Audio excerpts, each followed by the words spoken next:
Artist Andu'aalam Gosaa yoo biyya san keessaa hin bahin ta'e yookaan immoo yoo waan abbaan Qananii jedhu hin fudhatiin ta'e abbaan Qananii akka isa ajjeesu dubbate.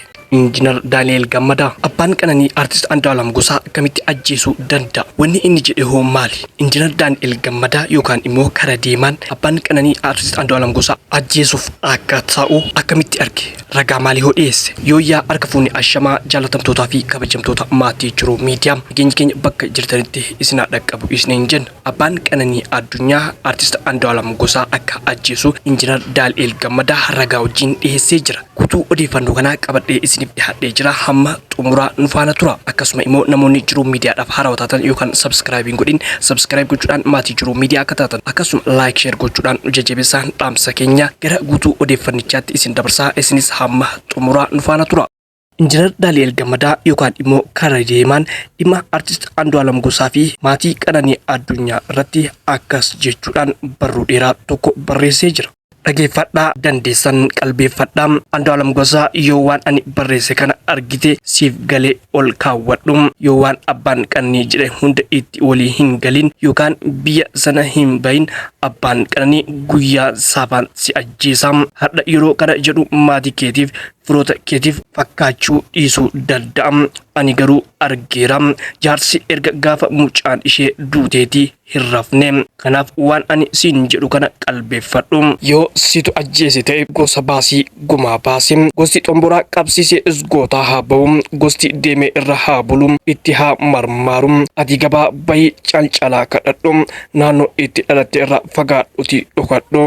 Biyya dhaqxe kamiyyuu gosa qabdaa. Gosi isgootaa haa ba'u. Yoo nama ajjeese beekte ta'e immoo harki koo qulqulluudha jedhii gosa lallabsiifadhu. Ofii lallabadhu. Namoota hunda dhiisii amma faloon gosa bira jira deemi. Gosa kee fi gosa abbaa Qananii walitti waami. Gosti lamaanuu abbaa Gadaa duratti dhugaa kee siif haa lallaban. Nama kana godhe ija dhiibii gosatti laadhu. Ofiin of ajjeesse yoo ta'es gosti waan jedhe siin haa jedhu. Gosa lamaan gidduutti dubbadhu.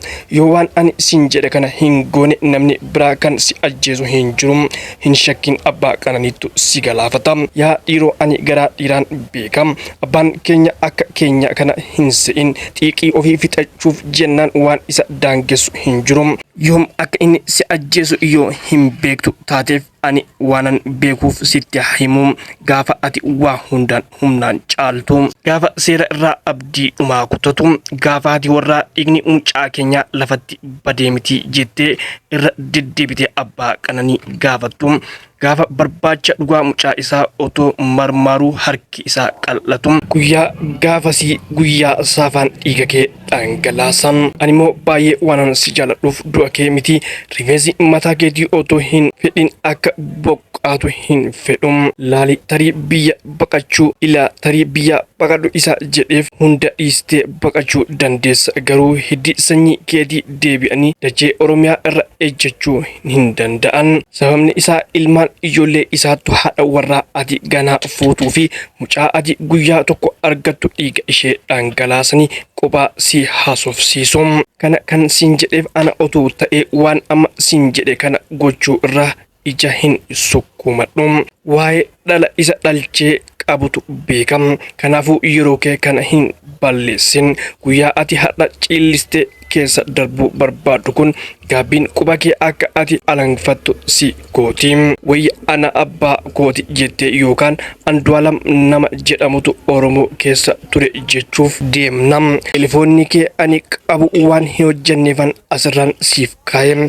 Andu'aalam qe'ee abbaa Qananii fa'aatti galii. Yeroo fuula isaanii dura araddaa isaanii keessa araaraan jiraadhu.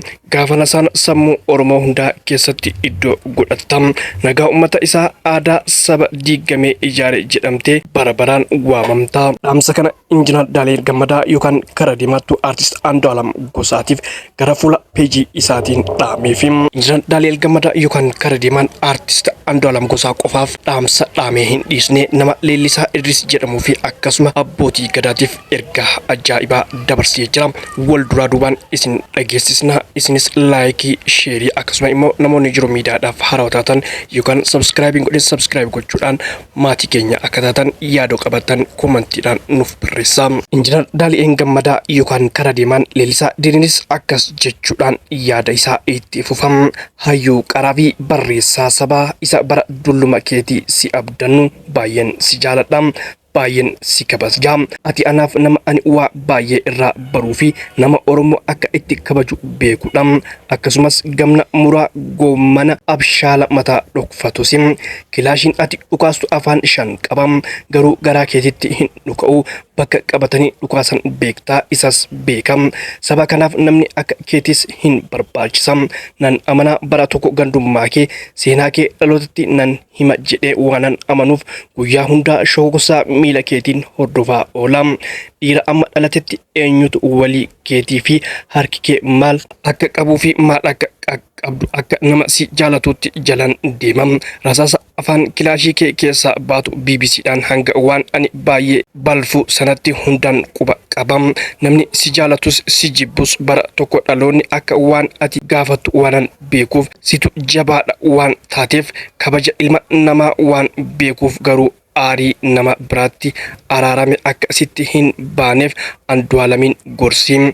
Ati yoo of beektu taateef ani sitti himam. Maqaan abbaa duuba mitiree kan abboonni jedhan quba qabda. Yeroo kana sitti himu umrii kee kana dhiisii irra deemiti. Dr. Gammachuu Magarsaa yookaan umrii Dr. Asaffaa Tafarraa deemiti. Of ilaalii umrii kee ammatti deebi'i. Namoonni of keessatti kan siin jedhanii fi of keessatti kan si jedhan Lulaan barreessaa fi daayirektara jabaadha siin jedhu. Kanumaan akka waan hunda caalaa si galu nan beekaa. Kanaaf Andu'aalamiin karaa si danda'ameen fayyisii. Namni kamuu si caala Andu'aalamiin fayyisuu danda'u waan hin jirreef waan hiikuu sira jiraatu hiiksisii. Yoo mucaa kana of kolchiifte atis ni of koltam. Yoo cal'istee dhiistee kan fuula dura deemee guyyaa du'a isaa imimmaan dhangalaasu isa jalqaba si'i. Situ lubbuu jirutu quba nyaataa. Yoo inni baqate biyyaa bahe atis biyyaa bahim. Rimiciin sun itti qilleensee yoo mana keessatti ukkaanfame gibbii mana ollaa sana gubaa. Lulaan daayirektara jabaadha siin jedhaniiru jechuudhaan Injiinar Daani'eel Gammadaa barreessaa fi daayirektara kan ta'e Leellisaa Idrisiif dhaamsa kana dhaamee jira.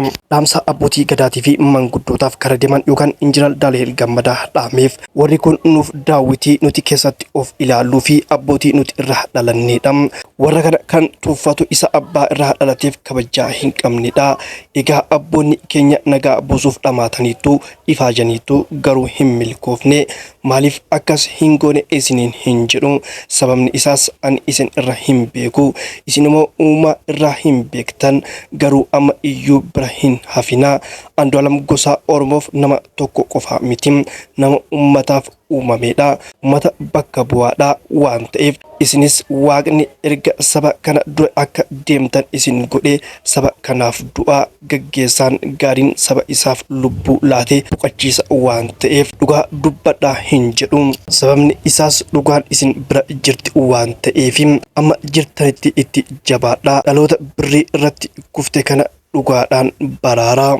Injiinar Daani'eel Gammadaa yookaan karaa deemaan dhaamsa koo jechuudhaan yaada isaa kana goolabam. Dhaamsa koo warra fuudhee haadha manaa qabuuf ammam yoo isin mufachiiste haadha warra keessan hirreebinam.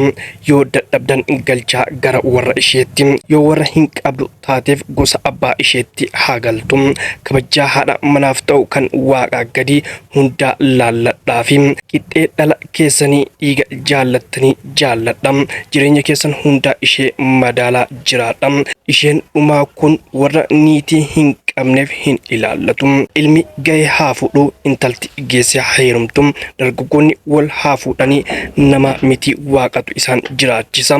Yoo dubbiin afaanii na baate taateef na of kolchaa jabaadha jechumaa fi jabaachuun gaariidha jechuudhaan yaada isaa goolaba.